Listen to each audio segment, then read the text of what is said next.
Yeah, there's a lot of unanswered question. There's actually maybe more question and answer, but we're definitely doing better. So I think actually it in the early stage, in the stage 4, in the with mutation, without mutation, there's always again, unanswered question. I think if I were to put it in generally in theme, is that we have again what I would call a good problems. We have multiple treatment options now that are available and potentially or already approved, by the agencies here in the U.S. by the FDAs, but they're not compared with each other. And when we try to sequence them, then we start coming which path is better. So that's probably a nice summary for these unanswered questions.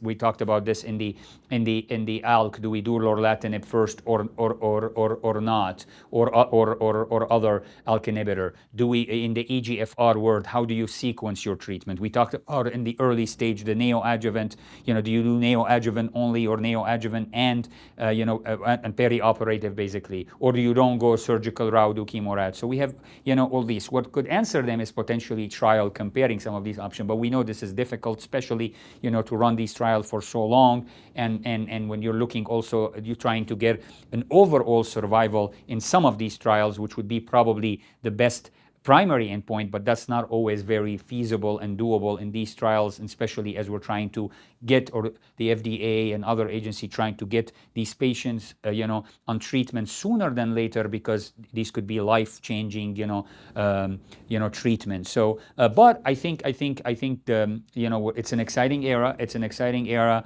A lot of new trials, a lot of trials looking at biomarkers where could give us some answers. Maybe that could be a different way, where there are some patients that we would say, okay, with this biomarker or with this conditions, maybe you would benefit from this route more than this route, and so forth.